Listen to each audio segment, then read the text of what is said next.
to give you guys my 12 and 13 week bump date, since I didn't do any recording over the past couple of weeks. I'm also playing with my new toy right now. It was a Christmas gift from my hubby. It's the Neewer ring light, you know, that all the like big dogs have. As you can see, I don't really know how to do it that well yet. I still have like the shadows, and I don't think this is a good background, and I can't figure out how to lower it, so I'm standing, so this won't be long. But I'll figure it out. I'll have it right the next vlog. So I had last week my 12-week appointment at the OB, but I did have a not so good experience, and I did want to tell you guys about it. I didn't like it, but I'm gonna keep going to this practice because they have a good reputation, and maybe I just got the suckier doctor of the four. I don't know how, I don't want to say that. I don't want to like talk bad about someone. And then another reason was I just didn't want to be negative and dwell on that experience. With the OB appointment, they like for you to try to meet everyone in the practice. Obviously, there's 4 of them. I've already met one, so it was my time to meet the only female doctor in the practice, and I won't say her name. And I had read like reviews about her, and they weren't negative, but people kind of were like about her. So I was like, well, usually when people don't like someone, or they're, you know, like about somebody, I click with them, or I'm okay with them, just because I'm like I kind of get along with everybody type of person. So I thought maybe I would have a good experience with her. So I also had a lot of anxiety going into this appointment. So I will put that disclaimer out there that it may have been me, about 50% of it. But then when you hear what she said and some of how it went, it wasn't all me. Okay, so to begin, this was my 12-week appointment where we were to hear the heartbeat using the Doppler. So she comes in and she's like, hi, you know, doctor, blah, blah. You're a teacher, right? So that was the first thing she said to me. I was like, no, I'm actually a pharmacist. And she was like, oh yeah, you told me that last time. And I'm like, no, this is my first time meeting you. And then she's like, oh, so you work at CVS, right? And I'm like, no, I work at Walgreens. So she's like, oh, well, there must be another CVS pharmacist that comes here. Or maybe there's a Walgreens pharmacist that comes here. Do you know any Walgreens pharmacists that come here? And I was like, no. In my head, I wanted to say, I don't care about any of that right now. Can we get the scan thing out? Let's get going on it. Oh, I saw some arm flap. Look at that. I'm going to work on that. And then she's like, okay, so I don't know, I guess I got you mixed up with someone. And I'm like, clearly, because we've never met before, but I didn't dwell on that. So she comes over, and I just came from work, so I had on like work pants that buttoned up and a sweater. So she like has the Doppler in one hand, and then she's like tugging on my pants with the other hand. And I'm like, oh, I got it. Like, I didn't know that I had to unbutton my pants a little bit so she can get down there. But it was just kind of awkward. Like, why wouldn't you say? So that was strange. And again, my anxiety level is like on 10 right now, because I'm like, please, dear God, let this baby have a heartbeat that's detectable right now. That's all I'm asking. And my dog's extremely loud in the background. I can hear her clucking around on the floor. Sorry. And so then she takes the Doppler. She's like moving it around. She's not saying anything. She's not looking at me either. She's just like has this look like this. So now I'm panicking. Now my heart is throbbing out of my chest. I don't know if I was breathing. Like, I was just getting super nervous. And I was like, okay, all right, calm down. Meanwhile, I couldn't even look at Mike, my husband. He was sitting over there, and I was just like, I'm not even gonna look at him. So for those of you that are new to my channel, I had a previous miscarriage. At 12 weeks is when we decided to terminate the pregnancy because it wasn't getting anywhere. There was no detectable heartbeat. There hadn't been for a couple of weeks to that point, but we just kept trying to go every week to see if maybe they just couldn't hear it. Maybe the baby was hiding. Maybe, you know, you tell yourself all this stuff and hope for the best, but it never turned out that way. Just so you understand why my anxiety level was past the point of I don't know, it was bad. So she continues to fiddle around, and then she's like, every time I put the Doppler somewhere, the baby moves or shoots to the other side. So I'm having a hard time finding it. And then I told her, I'm like, can you please try to find it, because this appointment, I told her I'm scared about this appointment because previously, etc. So then she's like, okay. So she pushes down on the top of my stomach and I guess forces the baby into one spot, and then she was able, thank God, by the grace of God, to pick up the heartbeat. It was loud, it was strong. We heard it for literally 5 seconds before the baby moved. So it like shot to the other side. So she chased it for a few minutes once she was trapping it like in the lower part of my stomach. And so that was a relief. So I'm like, oh, thank God, I heard the baby's heartbeat. I didn't even want to record because at that point, my mind was somewhere else. So I couldn't even, I had intentions on recording that, but it just wasn't, it wasn't unfolding nicely for the camera. So she continues to talk to me as she like does it and just tries to give us a little more listening time to hear the baby. And then she's like, she asked me a question about my previous pregnancy, and she's like, you already have a baby though, right? You've had one pregnancy. So I said, yes, he's 7. So I really don't remember that part of my pregnancy. I don't remember a whole lot. It was a while ago, so this is all new to me. I feel like I'm a first-time mom again. So she then says, oh, okay. And I said, yeah, we had to have IVF. We clearly had some trouble.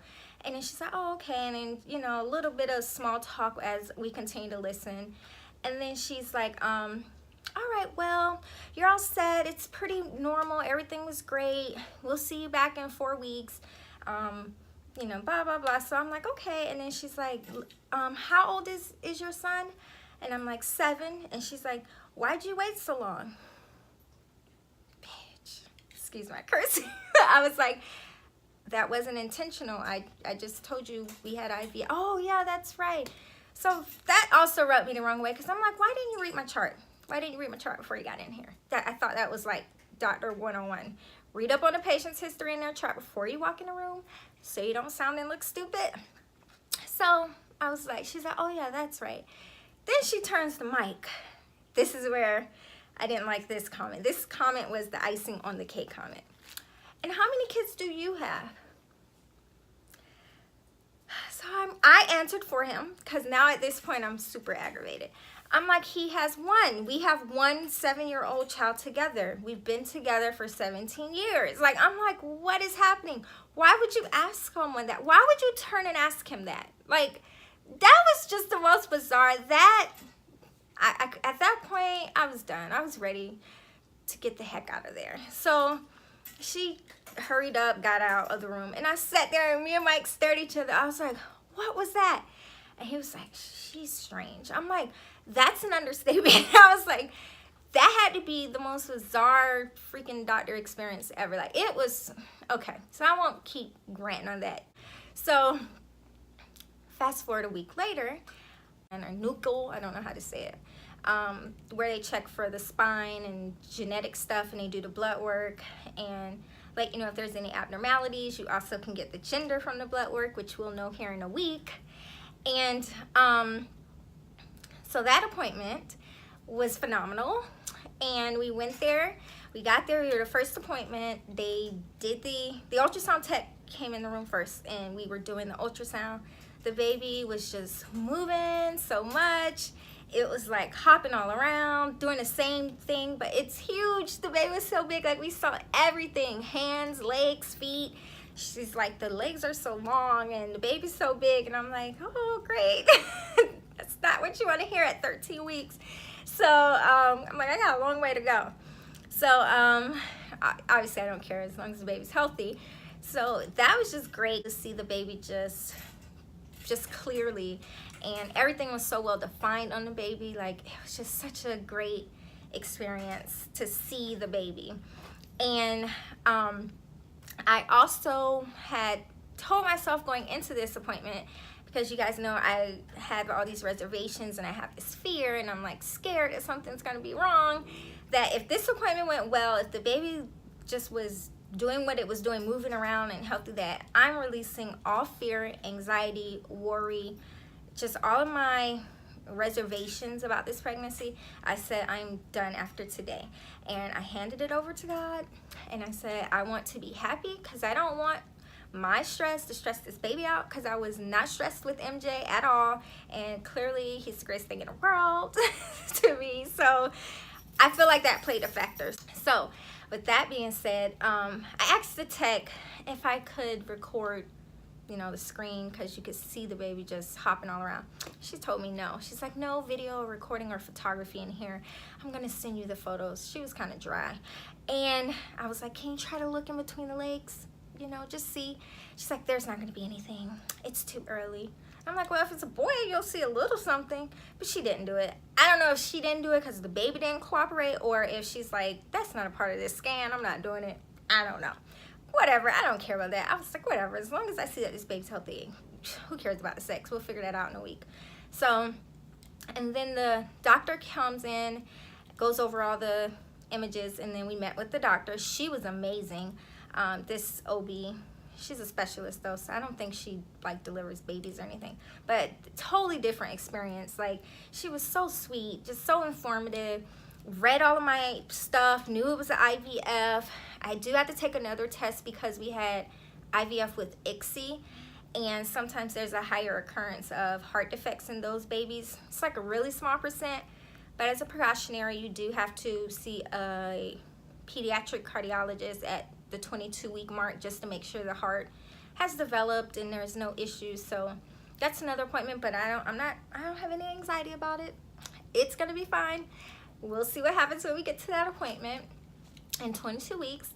But she was just saying how beautiful the pictures were, how sharp the images were. She's like, wow, these are some great images. The baby was really cooperating. And then she said something that really made me happy. She's like, well, you're skinny too. So when people are skinny, we get a lot of good images. I was like, whoop, whoop, to being skinny. Because I don't feel that way right now. But I was excited and happy. I'm like, I like that compliment. Yes. And what else was I going to tell you guys? I did start working out this week. Okay, scratch that. I did start going to the gym this week. I was not working out. I'm literally just trying to get back in the habit of going. I'm a weird person that goes at 5 o'clock in the morning. And I went and I walked on a treadmill. That was it. First day was rough. I literally was out of breath after 20 minutes on the treadmill. It was a task. But each day it did get easier. So I'm gonna continue to do that, and then slowly incorporate things like some arm stuff. I gotta get these arms ready. How am I gonna carry like a carrier and a baby and all that if like I don't even have, this is bad. But I'm definitely gonna be super safe about it, because I'm not doing anything that can risk my pregnancy. Come way too far. And oh, that was something else they offered, that amniocentesis thing, you know, the test where they actually put a needle through the belly, and it's like a 1 in 500 chance that you miscarry. No thanks. I don't care if it was 1 in a million. I was like, no, we're gonna opt out of that one. I would show you guys, I don't want to show you this dress because you may see this dress a lot, because this dress fits, it's comfortable, and it has a lot of room for me to grow in. So, you know, I'm gonna probably be limited to outfits here soon. So I'm like, I don't want to show you guys right now because you're gonna see this again, I'm sure. But the bump is growing. I did do the sneak peek test. It did tell me the gender, so I do have a clue on what it is. However, I don't want to tell anyone until I get the results from the blood test to see if it's correct. So I'll do a review on that later. Love you. Thanks for watching. Please follow my journey.